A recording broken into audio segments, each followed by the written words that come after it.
In 2009, Dragon Ball Evolution staked its claim on pop culture as not only one of the worst live-action adaptations of all time, but one of the worst films of all time. I was fortunate enough to not have experienced this train wreck of a movie until this video. While I was writing my last video, What's Next for Dragon Ball games, I discovered that there was a PSP exclusive movie tie-in game for Dragon Ball Evolution of the same name. I knew at that point I had to give this game a try, but I couldn't go into the game blind. So I did the only thing I could to get the proper context. I watched the movie. But I wasn't alone. This year, I finally was able to get my wife to watch Dragon Ball for the first time, from OG to Super. And I had to drag her down into the trenches with me for this one. Until now. This is gonna be rough, isn't it? It's gonna be rough. I mean, this movie was a stinker. I know that this horse has been dug up from its poorly acted, spiky-haired grave and beaten relentlessly many times over the years. But man, this movie was hard to watch. I mean, kinda cool little swirly energy effect. What? Really, one of the shining lights throughout was Roshi. Regardless of how inaccurate the character is to the source material, I did enjoy the screen time Muten Roshi had in this movie. I mean, I kinda like this dude who's playing Roshi, but they got the one thing that makes him Roshi wrong. It's that he's an old bald man. But also, why did they make Goku a high schooler? The viewing experience was like a Disney Channel original movie that just had no idea what it was trying to be, with like a little Dragon Ball coat of paint on top of it. Are you gonna pay for this, Fuller? Make me pay Geeko? Geeko! That's hilarious. I hate this so much. It works for what they're trying to do. Geeko is the perfect bully insult for Goku. But also, it sucks that this is Zoe 101 ballsy. I can't stress enough how disappointed I was while watching this. Honestly, I had a smile on my face throughout a lot of this movie, but not from enjoyment. It was like when you laugh out of nervousness because you don't know how to respond to the horrible thing that just happened. Yeah, it was like that. By the time we hit the end, we were just so tired of saying what the f that the entire ending, which, spoilers but not really for Goku being this Ozaru character, and overcoming the transformation because he believed in himself. And then they used the Dragon Balls to resurrect Roshi, who Goku killed when he was in monkey mode. And man, Shenlong looks so bad. Look, trust me, I do not want to talk down about anybody's art, especially as someone who studied film and practiced VFX for a lot of my professional life. I don't fault the artist in any way for this movie being the way that it is, but so many of the visuals were really rough. All of the key moves, or, well, bending moves, as they called them, which I'm not even going to unpack that creative decision. I didn't know that that was one of his powers. He can open lockers with his hand. Open lockers. But they're also wispy and don't feel powerful at all.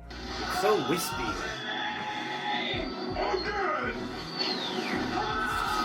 He's a firebender. Wait, what? I mean, I guess that's kind of how he beat Piccolo in the anime. Sadly to say, there's really not anything redeeming about this movie.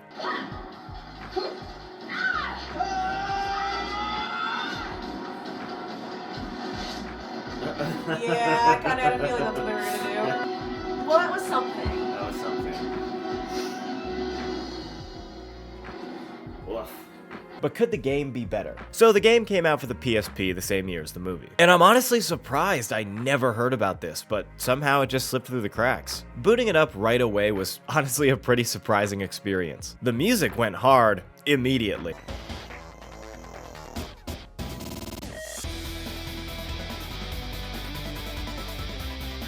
And the menu was pretty much what I would have expected from a late 2000s handheld movie tie-in game. And actually starting the game wasn't bad either. Immediately you were greeted by Photoshop filter PNG of Gohan and Goku, and the story is conveyed like a visual novel, and boy would I tell you, they barely condensed the story down. I mean it. It took me about an hour and 20 minutes to complete the game, which is just about the exact runtime of the movie itself. By the way, Goku in this game is voiced by Yuri Lowenthal. That's right, Spider-Man voiced Goku in the PSP live-action movie tie-in game. I just thought that was worth sharing. However, I have to say, reading the dialogue straight is far worse than watching it. It's just all so boring. I can really have it. It's so precious.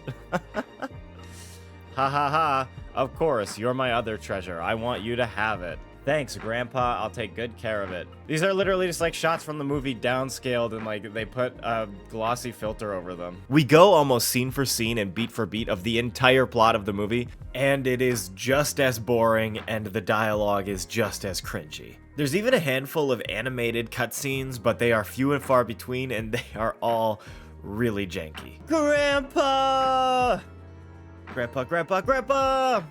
Grandpa! I think one would have sufficed. He's angry! Goku is so mad. What? He just sped up.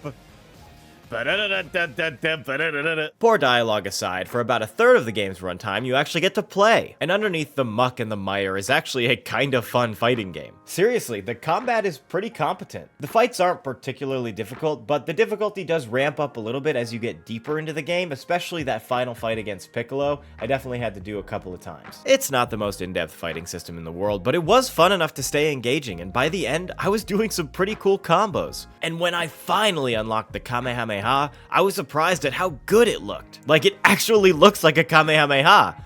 A powerful one at that. Playing the game from start to finish was still a slog. Like I said, you pretty much go from set piece to set piece, and acts usually, but not always, end in a fight with whoever the antagonist of that scene is. You fight Gohan, Mai, Bulma, Chi-Chi, Piccolo, Yamcha, and the Fu Loom. There was actually a really cool surprise fight in this game that was an internal struggle in Goku's Mind Palace, where you have to fight the Ozaru to break free of the transformation. And that is a way cooler idea than what they did in the movie.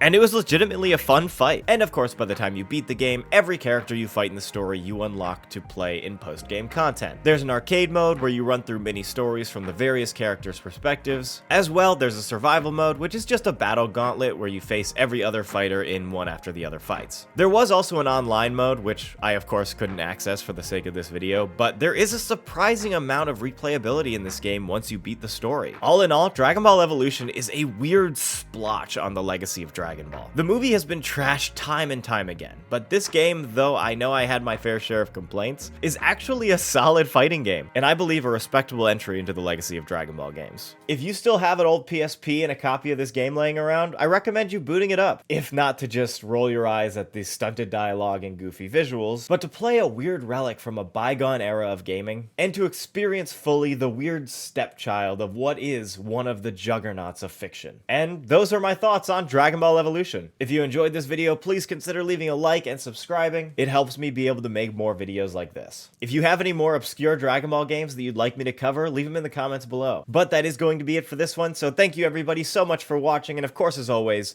see you next time.